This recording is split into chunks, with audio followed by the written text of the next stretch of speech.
I'm Chef Mackenzie Rupp, coming to you from the Vista Colina Village Food and Wine Center. We are so excited to be celebrating our Easter with you, albeit virtually.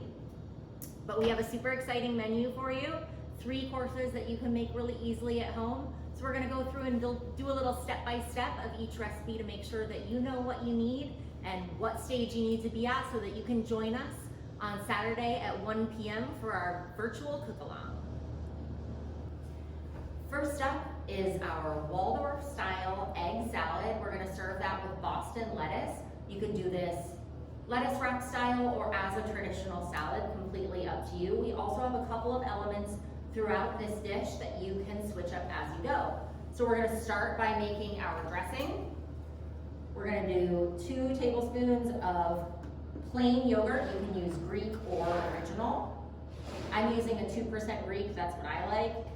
And then we're gonna do 2 tablespoons of mayonnaise. I'm gonna give that just a little bit of a mix to start.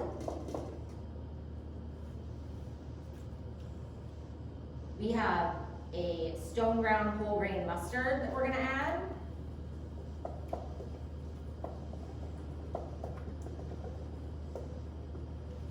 And some lemon juice.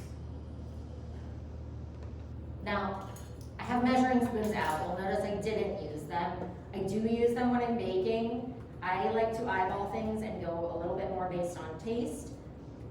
There are measurements outlined in your recipes. You can follow those to the letter and it's gonna come out great, and you can also modify it to your taste. So now that we have our dressing ready to go, we're gonna keep that on the side. And we're gonna go ahead and get our ingredients ready. So we have celery stalks. I like this to be nice and small. So you can take your whole stalk and slice down and get little half moons like this. Or you can do what I'm doing, which is just make them a little bit smaller, like you would for maybe a stuffing or a soup. I like to add just a hint of crisp to this without adding a whole lot of crunch.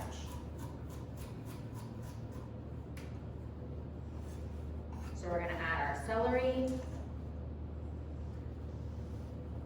Apples are completely up to you in terms of variety. You can leave the skin on, you can take the skin off. You can use a green apple, a Fuji, a red. Again, completely up to you and your preference. I like the red apple for 2 reasons. One, I like the bright red color of the skin that it adds to our salad. Keeping the skin on also adds those extra nutrients that I know we can all use right about now. It also adds a little bit more texture when you keep your skins on there. All right, so we have our celery and our apple. We have hard-boiled eggs. Hard-boiled eggs, I do the same way my mom taught me. Cold water, eggs just barely covered. Bring it to a boil. As soon as it comes to a rolling boil, turn it off, cover it, and leave it for 12 minutes. Pour that boiling water into a big bowl of ice, and you're just gonna let them cool down like that. I will typically peel these straight into the sink at home. If you get it all in one piece, you get to say that you're an egg-spert.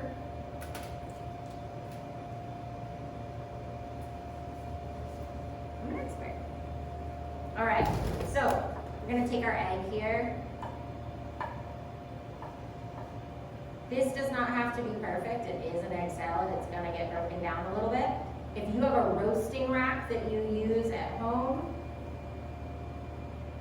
you can even push your hard-boiled eggs through your roasting rack.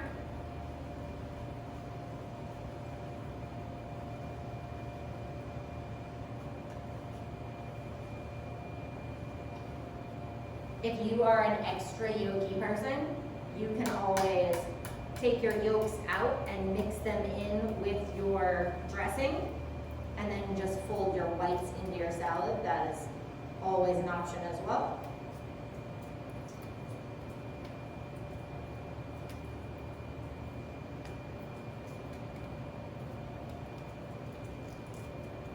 It takes a little bit longer when people are watching.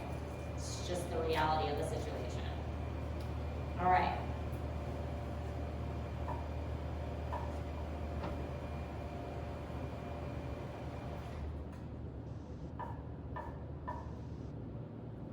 We're gonna line all those guys back up, give them a turn.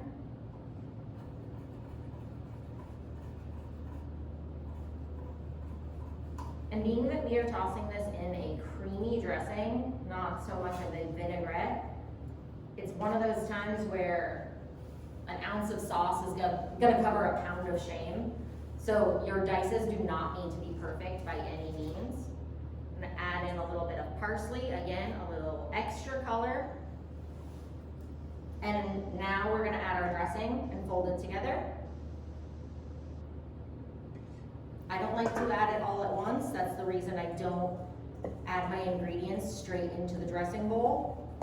Depending on how juicy your apples are, if your hard-boiled eggs are just a little bit undercooked, you're gonna have a whole lot more to mix. And maybe just a little bit more.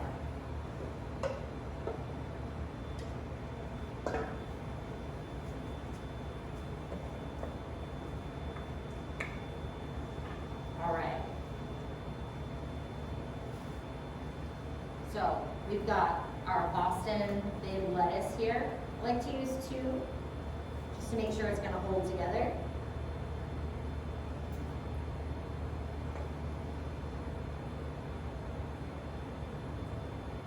Fill her up a little bit. And then I have pickled mustard seeds here.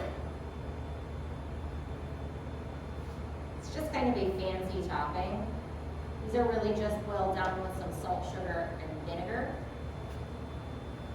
They add a really nice little pop. Kind of look like caviar, right? A little bit fancy. So, top that one more time with a little bit of black pepper.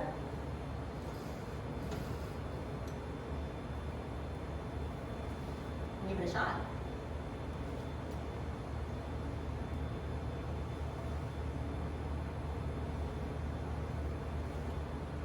I'm a fan of that one. I hope you enjoy it. Next up, we are going to start the base for both our Chardonnay cream spinach and also our white cheddar potato gratin. To do that, I have some of our Trinitas Chardonnay reducing in a pan here over high heat. In with that, I like to add just a little bit of thyme, why not?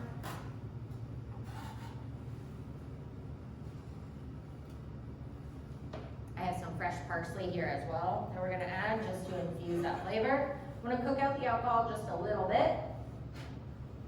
While we are doing that, we can start slicing our potatoes. This can be done a little bit ahead of time for your dinner. You don't want to do it too far in advance, as we know potatoes will oxidize. So don't be afraid of the fire. It is okay as long as it doesn't get too high.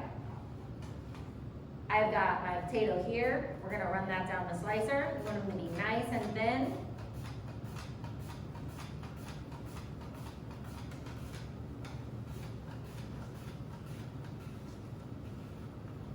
Don't try to go too far. When you're done and you have a little waste, that is okay.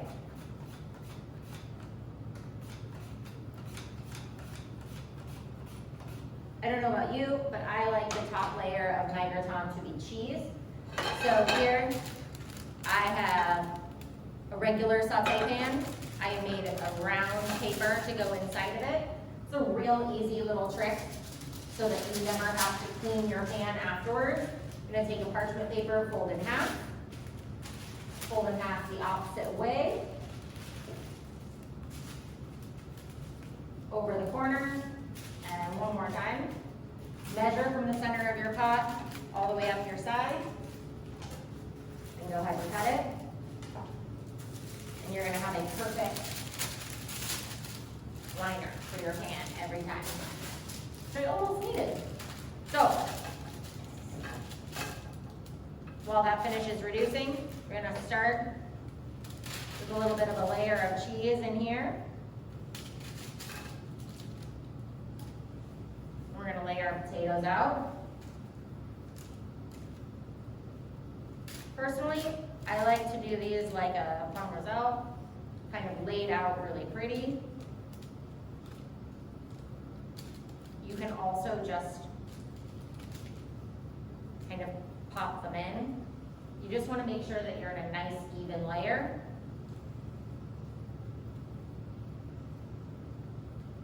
Now that our wine has cooked down and reduced, we're going to top it or mount it with a little bit of cream.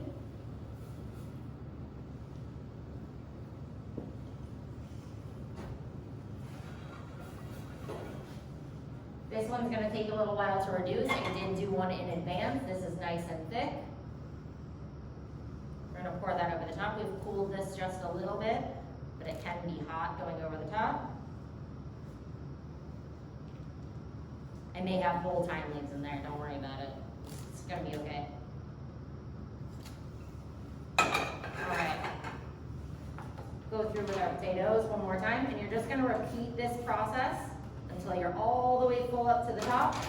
And you wanna make sure that you have cream covering all the way to the top. All the way around, nice and even. All the way to the top. That's gonna go in the oven about 350 degrees, an hour and a half, 2 hours. Test it. Sometimes we'll need up to another 45 minutes. So imagine we just finished that. We'll have a magical TV moment. While this reduces down, we're gonna move it down to the back for our spinach here. We're gonna saute just to get a little bit of the extra liquid out. While that pan heats up, we can go ahead and mix our marinade here for our pork. So, all right, so we're rubbing down our pork loin with this whole grain Dijon mustard. If you double dip in your mustard with your pork cans, make sure you do not reuse it on anything that's not going to be cooked or used within 5 to 7 days. So, once we have a good coating on the outside, we're going to go to one clean hand, one dirty hand. It's the only way to do it. So, we're going to go with our herbs. You can use a dry Italian seasoning or fresh thyme, parsley. This is brown sugar. I ran it through our food processor here. And I did that only because it was a little bit dry and it needed broken up a little bit. So you can see there are still some chunks in there. So I'm gonna take our pan, give it a shake. And we're gonna let this soak up all the salt, sugar, mustard, and herbs. Give it some time to really soak in there. I'm gonna give it at least half an hour from the time you rub it down before you cook it. That's where you're gonna get the best flavor. And after it's sat, you will have a little bit of liquid obviously come out of your pork because of all of that salt. That's okay, that's gonna be part of your glaze. All right, so there's our pork for now. We're gonna let it sit. We're gonna get our spinach sauteed down. Nice hot pan, a little bit of oil.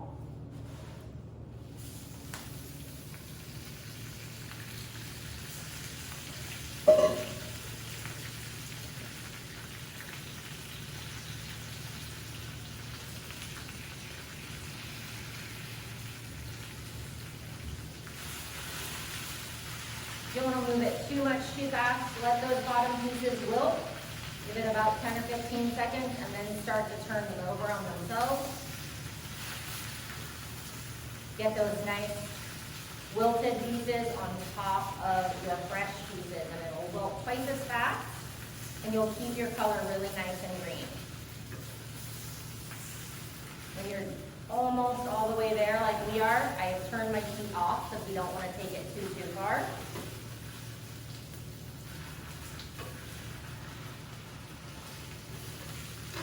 Still really nice and bright green. I have a nice clean towel here.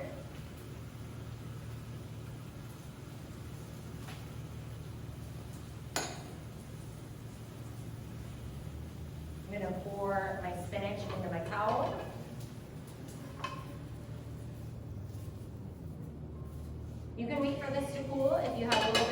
sensitive fingers than I do. That's okay.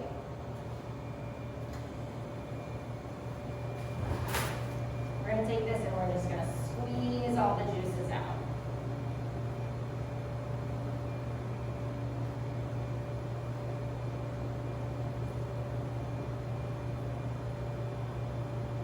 All right, so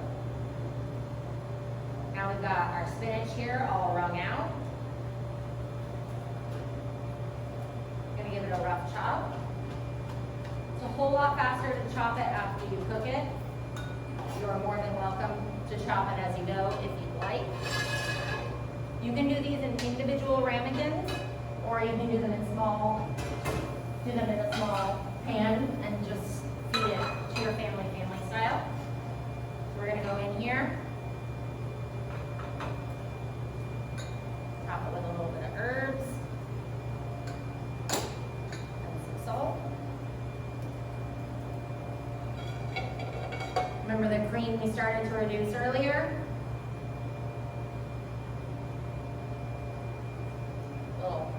Little tiny sprig in there.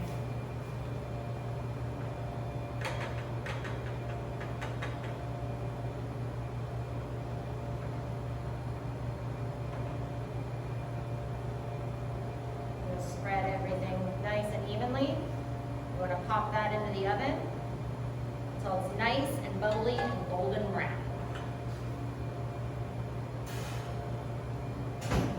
All right, you're gonna need a sweet treat to finish off this Easter dinner. So we are gonna make one of my favorite things, which is carrot cake, and we're gonna top it off with a very special white chocolate and cream cheese icing. So for that, you're gonna need some shredded carrots. You can buy these pre-shredded at your grocery store in the salad section, or you can do it on a box grater like you would with cheese. You're gonna need brown sugar, AP flour, white sugar, a little bit of milk, nutmeg, cinnamon, both baking soda and baking powder, and a little bit of canola oil or any bland oil that you wanted to use. So what we're gonna start with is our dry ingredients in the bowl. So we're gonna do 1 1/4 cup of flour,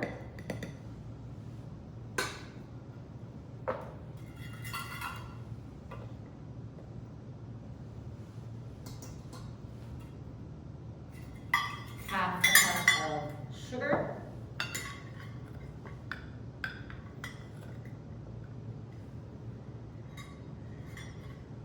half a cup of light brown sugar,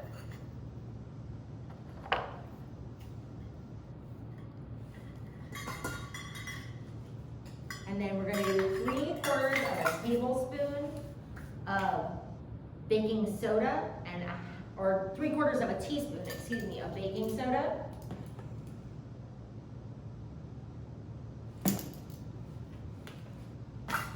Don't mix up your baking soda and baking powder, they do look the same.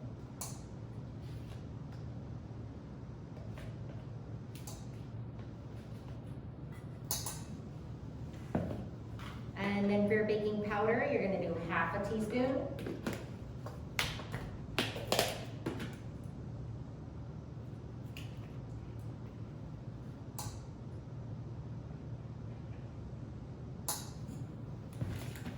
And we are gonna mix together our dry ingredients just to make sure everything's nicely incorporated. While that mixes, we're gonna add half a teaspoon of salt.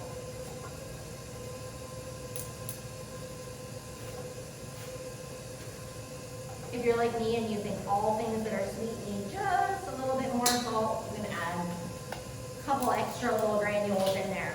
So, in addition, we're gonna have cinnamon and fresh grated nutmeg. You can use dry nutmeg that you have from Thanksgiving, that's fine, but you really get such a better flavor from fresh. It's also definitively harder to measure. I'm just gonna go until I think it's good. I like nutmeg. So, then we're gonna do our 1 full teaspoon of cinnamon. And darken it up just a little bit. And once that is all mixed together, we are going to stir in our canola and our eggs. So we have 2 large eggs here. Go down with those first. These are room temperature eggs. I prefer to bake with room temperature eggs. If your eggs are not room temperature, don't fret, it will be okay. We're gonna do 3/4 of a cup of canola oil. This is starting to come together into a nice batter. We're gonna add 1½ teaspoons of our vanilla extract.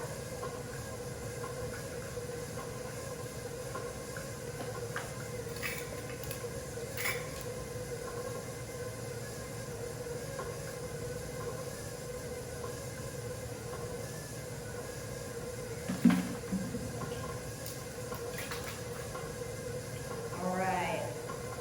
Now we're gonna add in our carrots. 1½ cups.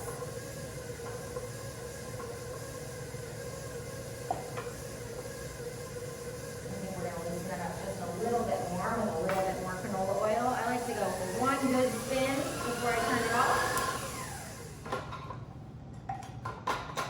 And there you have it. This is our carrot cake batter.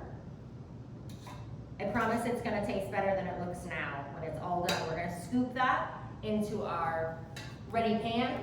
We're gonna fill it about halfway, at most 3/4 of the way, and they're gonna dome up and be beautiful. We're gonna top them with our cream cheese and white chocolate icing. So I have cream cheese and butter here that we're gonna start to cream together. We added just a little bit of vanilla there. While that starts to mix together, we're gonna grab our white chocolate.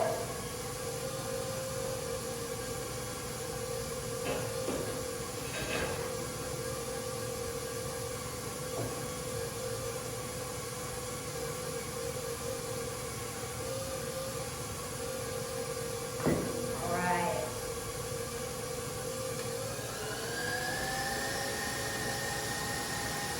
You're gonna make sure your chocolate is warm. I'm gonna turn that down just a little bit so I don't end up wearing it. I'm gonna stream that in. If you add it in when it's too cool, it will just get too hard too fast. So make sure you get that into your whipped cream cheese.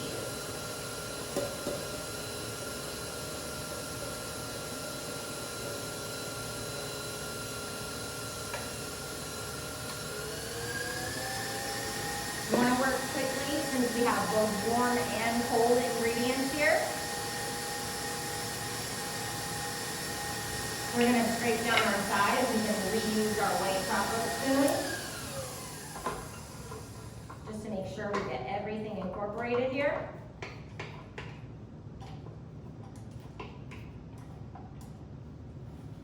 All the way up to the top. One more good spin.